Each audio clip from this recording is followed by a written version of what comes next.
What if lateness is not simply a flaw in discipline or a lack of respect for time, but a quieter message about how someone experiences the world from the inside? What if, beneath the surface of missed deadlines and delayed arrivals, there is not carelessness, but a deeply human negotiation between inner rhythms and an external system that never slows down? We live in a culture that treats time as absolute, mechanical, and unforgiving. The clock moves forward whether we are ready or not, and punctuality has become a moral measure. But human beings are not clocks.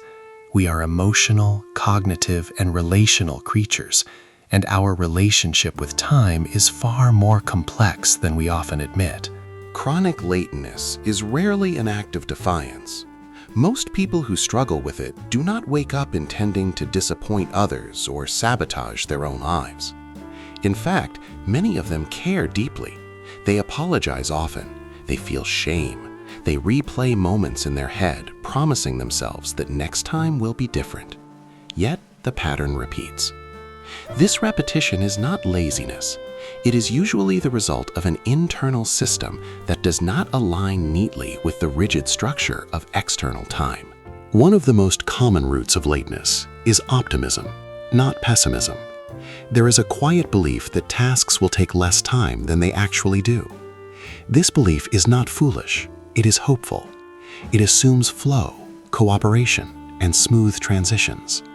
It imagines that traffic will be light, conversations will end naturally, and energy will remain stable. When reality interrupts this optimism, time collapses. Suddenly, minutes disappear. What looked manageable becomes overwhelming, and lateness is born not from neglect, but from faith that things would work out. Another layer lies in the emotional difficulty of transitioning. For some people, moving from one state to another is not simple. Ending a task, leaving a space, or shifting focus requires psychological effort. There is often an unspoken attachment to the moment they are in.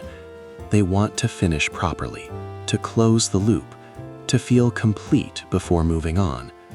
Time does not wait for this internal readiness, but the mind resists abrupt endings. Lateness becomes the cost of needing emotional closure. There is also the role of perfectionism, which often hides behind the appearance of delay. Some people are not late because they are careless, but because they are trying to feel ready. Ready enough to speak, to perform, to show up fully. They adjust, refine, rethink, and rehearse, believing that a few more minutes will create safety. Perfectionism whispers that being late is better than being unprepared. Over time, this belief builds a pattern where readiness is prioritized over punctuality, even when the cost becomes painful. Overcommitment is another silent contributor. Many chronically late individuals are deeply relational. They say yes because they care. They want to be present for everyone. They underestimate the emotional and temporal cost of that generosity.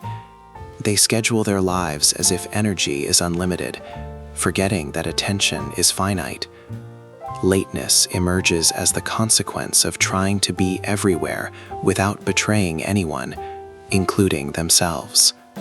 In some cases, lateness carries an element of subconscious protection. Time can become a boundary when none exists elsewhere.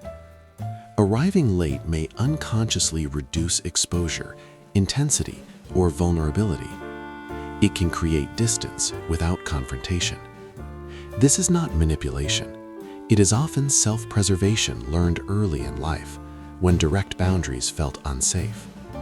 Time becomes the language through which the nervous system says, "I need space."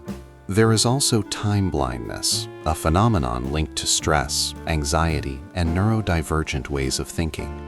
For these individuals, time is not experienced as linear or consistent. 10 minutes and 1 hour can feel strangely similar. Awareness fluctuates, especially under pressure. When focus deepens, the world narrows. The clock fades. Lateness occurs not because time was ignored, but because it was not perceived in the same way others perceive it. What is often overlooked is that many chronically late people are remarkably reliable in other domains. They remember emotional details. They show up in crises.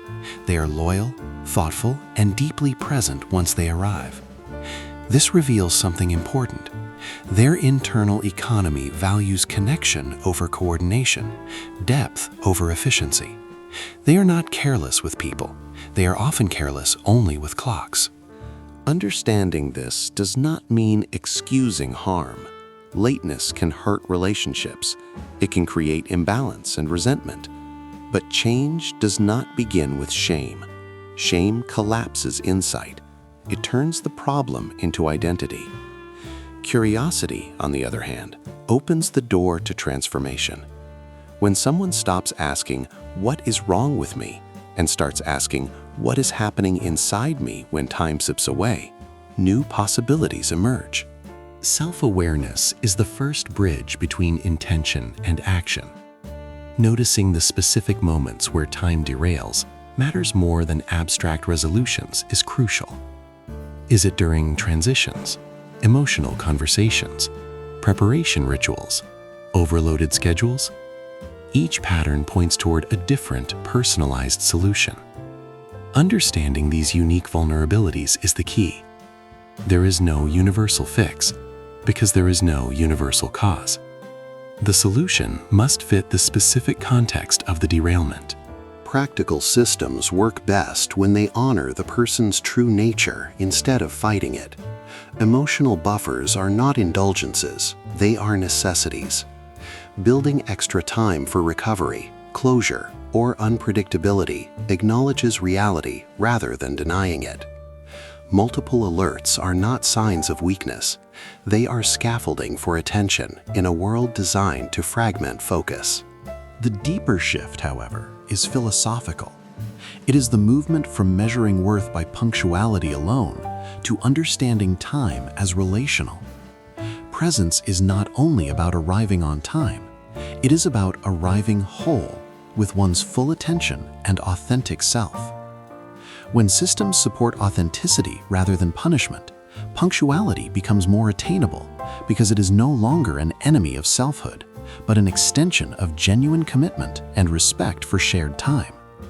This fundamental change redefines productivity. Lateness, then, is not always a failure to respect others. Sometimes it is a signal that the internal world and the external world are misaligned, indicating underlying issues that require attention, not just judgment. Listening to that signal with honesty and compassion does not weaken accountability. Instead, it strengthens it by addressing root causes. When people feel understood and their internal struggles are acknowledged, they become more capable of meaningful and lasting change, fostering a truly supportive environment. In the end, time is not just something we manage, it is something we experience. And the way we experience it tells a story about how we live, how we care, and how we protect ourselves.